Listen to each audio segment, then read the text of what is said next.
Welcome to another episode of Noise to Music, where we take the noise in our life and we turn it into beautiful, wonderful music. I'm your host, Chaim Levy. Today we're going to be talking about a very interesting topic that might have a little bit of a different spin than usual in terms of how we approach certain things in our life. So the Torah tells us, the Bible tells us in Bamidbar, chapter 9, verse 15, it talks about the Jewish people traveling in the desert. And they left Egypt, they had all these miracles, they're on the way to the land of Israel. And the Torah tells us seemingly some very insignificant verses, which end up always being the most significant, which is very tied into exactly what we're talking about. It says that when the Mishkan, the tabernacle, was with the Jewish people, and they used to travel with a cloud. What does that mean? The cloud would lead them during the day, and at night they would follow the fire. So they had this, GPS going with them. This GPS that would lead them. During the day they would see this cloud, and they would follow it, go straight, make a left. They would follow at night the fire. Now, how did they know when to camp? So whenever the cloud would rest, that's when they camped. Right? The cloud would settle down and everyone would camp. Now we have to understand that we're talking about an entire nation over here.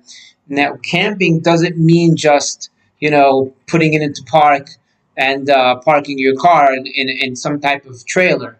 Camping means, untying the tents and then taking the food, the meat out of the freezer and setting up the laundry to be washed and there were also life events. There were weddings and there were all kinds of things going on. People had to plan.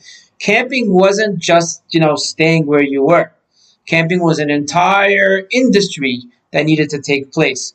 Now what's interesting is the pasuk, the verse tells us sometimes they would camp at a certain place for a year, for a month, for a week, or for a day, or for a night. Now they never knew how long they were going to be there. They never knew. Could be, there were certain times that they arrived and they stayed for a month. There were certain times that they arrived and they stayed for a year. And there were certain times they arrived at night and they left the following morning. They never knew.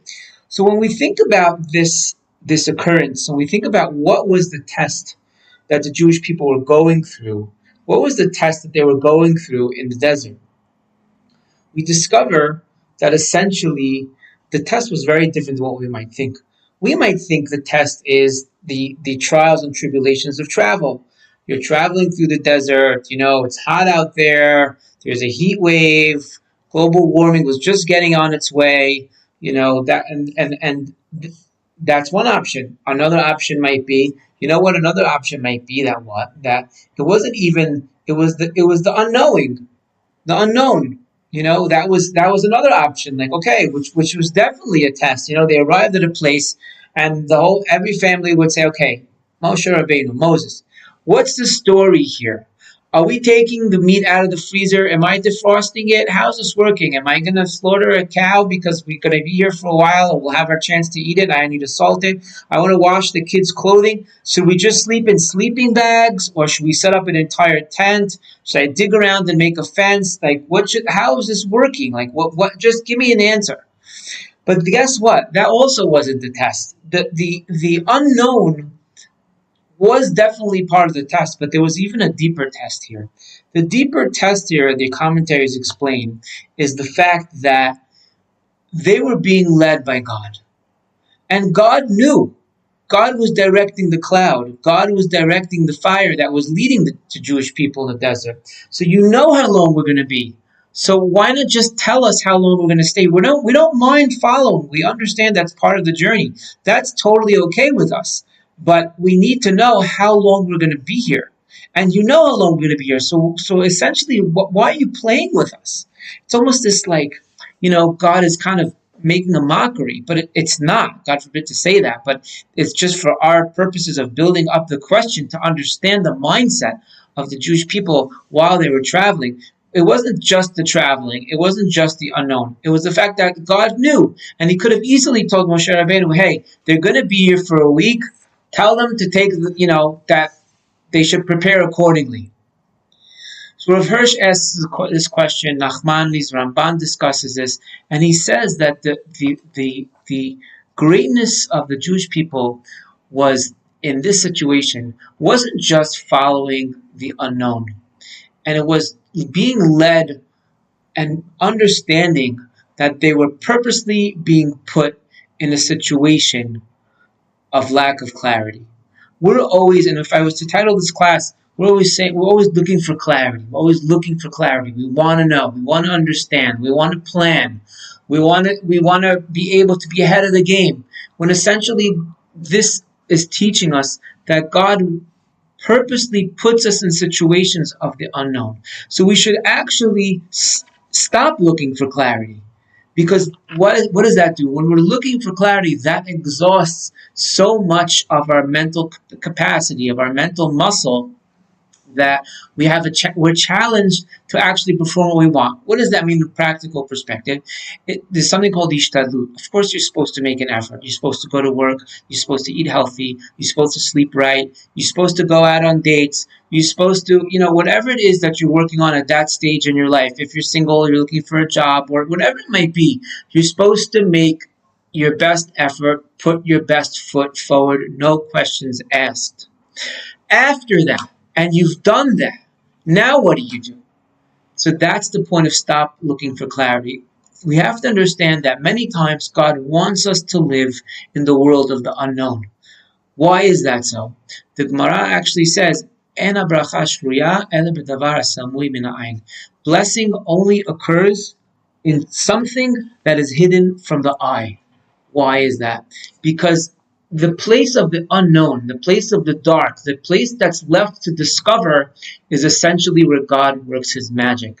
And that was the lesson being taught from what was happening to the Jewish people in the desert. It was that, hey, there's nothing wrong with the unknown. Embrace it. Know that it's on purpose. It's not a flaw. There's not a weakness. You're not doing something wrong.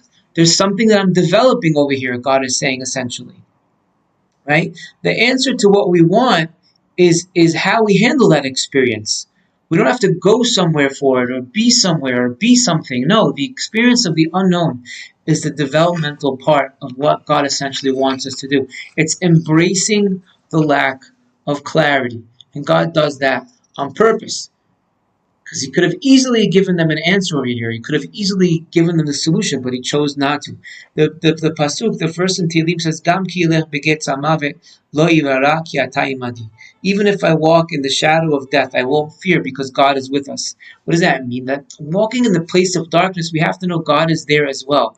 And from a practical perspective, Einstein said, if his theory of relativity is true, the French are going to claim he's French and the German are going to claim he's German. If his theory of relativity is not true, the French are going to claim he's German and the German are going to claim he's French. He was living in this world of discovery of the unknown, where the theory of relativity, so much of our practical lives is built on it. It was the unknown. It was the discovery. It was the search. It was being able to have the strength of character, to be in places where we don't understand, and yet holding our composure, holding our character, not seeing that as a sense of failure, understanding that God is developing something beautiful within our lives. What are some practical ways that we can embrace this? So I'll give some, I always like to kind of just take this into a practical perspective, not just, leave it in a philosophical realm. So I'll give four tips how we can release control and practically trust God. Remember, we spoke about this once, the difference between emunah and bitachon. Ramban speaks about this, is that emunah is belief, bitachon is the trust in God. We can have belief in God, but it doesn't mean necessarily it's practical in your life. You can believe that God runs the show, but you're not able to do something about it. So these are four things. One is embrace helplessness, and the word that we use is embrace. Sometimes when you're at your most desperate, you actually shine the brightest. Because in these moments, you arrive at a point that you actually surrender. And when you surrender, you give up control, and God works his magic. When you embrace this truth from an empowered viewpoint, not as a victim, you're not a victim, you're not a failure. You draw strength just by simply letting go of the struggle. You cease to resist, and you embrace your inability to control the situation, which is coming from a place of strength. That's when the magic happens. That's number one. So embrace helplessness. Two, release what you can't hold. Many of us live in a state of reaction. We're always trying to control something, right? We're trying to handle it, take it down. But we have to know that part of our growth process is to learn to relax, let go of your control. While you want control in yourself in certain levels, your life is not meant to be micromanaged, right? So whatever you can't hold, release it. Let it be, and you'll see that the magic starts happening. And God is more stubborn than us. Once He gets us to that point and He pushes us to that point just for us to learn how to release what we can't hold. And let Him take it over. Because when we tell God, I got this, He says, okay, you got this, you don't know me. You don't need me. And clearly God will do a better job than we can. Number three is observe nature. Observe the world that God creates and is running. Try to see ourselves as part of the work instead of an outside observer, right? Look how beautiful and bountiful nature is. Observe the beauty of it all. As much as we feel like we're a stranger, our life is no accident, meaning it's planned this way. We're in the middle of a movie that God is directing, right? This entire universe is conspired for our success. Number four, listen to your intuition. Your gut has value. The importance of intuition can't be overstated. This guidance comes from within our soul. It's directly linked to the rest of the universe. We have to listen to it. We have a gut feeling that knows what's right. Follow it. Have the strength to follow it. When we say too much is too much, then listen to that. Just as your mind is able to maneuver through tasks, your soul also is able to navigate deeper things that we can't necessarily understand. This is a conversation that leads us to being able to trust ourselves, to love ourselves, right?